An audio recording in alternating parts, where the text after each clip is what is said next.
Hey, welcome to The Explainer. Today we're diving into something pretty wild. We're talking about a brand new economy where the product isn't something you can hold and it's not some complex software, it's just a few well-crafted sentences.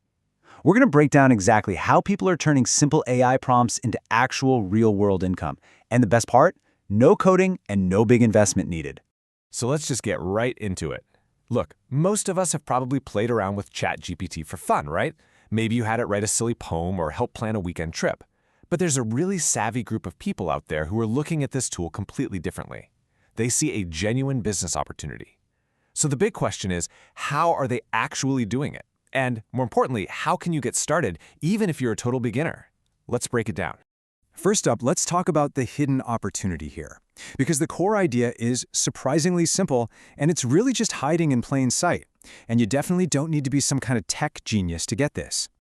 Okay, this right here is the big aha moment. A prompt is just an instruction you give to an AI. But a good prompt, that's a powerful time-saving tool. Instead of spending hours writing something from a blank page, a person can get a really high-quality result in just a few seconds. And that right there is the entire key. In any business, if you can save people valuable time, you've got something you can turn into a product or a service. And that leads us to this idea of a prompt business. Think of it like this. It's basically any kind of business where you're packaging these AI instructions, these prompts, to deliver a valuable, time-saving result for a customer.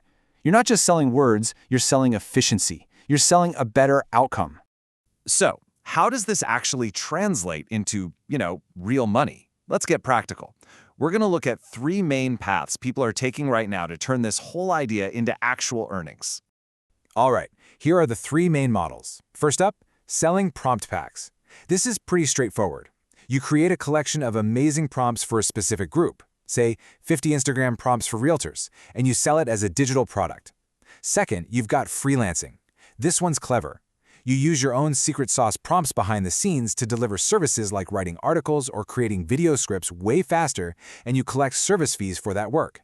And third, there's content creation. This is where the prompts become your own little back-end system to generate ideas and scripts for your YouTube channel or blog, which you then make money from through ads and affiliate links. Now, this brings up a really important point, especially if you're thinking about that freelancing path. Your client, they do not care about your magic prompt. They don't care what tools you use. All they care about is the result, that awesome script or that killer blog post you delivered. The prompt is your secret weapon. It's your leverage, but it's not the thing you're actually selling. Okay, so we've covered how people are making money, but this next part is absolutely critical. You have to understand that not all prompts are created equal, not even close. So let's look at the anatomy of what makes a prompt truly valuable and monetizable versus one that's just completely useless. A prompt that can actually make you money does these three things every single time. 1. It solves a real, specific problem for a specific type of person. 2. It saves them a significant amount of time or mental effort. And 3. It's reliable. It has to deliver consistent, high-quality results pretty much every time you use it. And this comparison just makes the point perfectly. Look at the left. A lazy, vague input like write something about business. Well, you're gonna get a generic, useless output. It's garbage in, garbage out. But look at the right. A well-structured, super specific instruction is engineered to produce a very clear, very valuable result. The quality of your instruction is everything. All right, so this all sounds great in theory, but how would you actually start if you're beginning from scratch today? Let's walk through a simple, super actionable 4-step plan to get you up and running.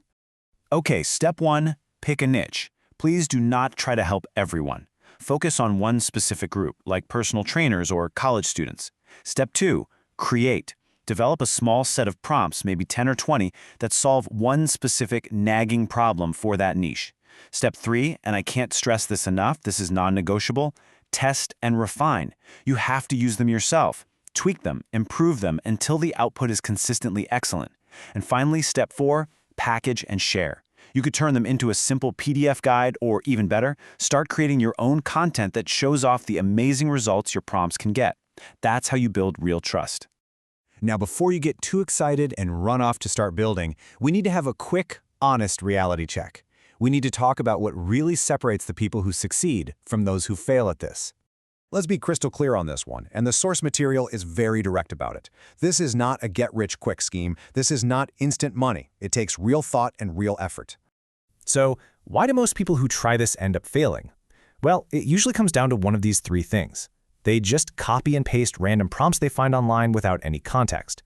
They skip that crucial testing and refining step we just talked about, and, most importantly, they don't really understand the core problem they're supposed to be solving for their audience. And this really is the main takeaway. The people who are actually making this work aren't just chasing the latest AI hype trend. They are relentlessly focused on one thing and one thing only: usefulness. They are obsessed with creating something that solves a real problem and delivers genuine value to a real person. Because in the end, you have to realize that the goal isn't really to sell prompts. The goal is to sell results. You're selling saved time, you're selling better ideas, you're selling a finished product. So the final question to leave you with is this: what results can you create? And which of those paths are you going to take to deliver them?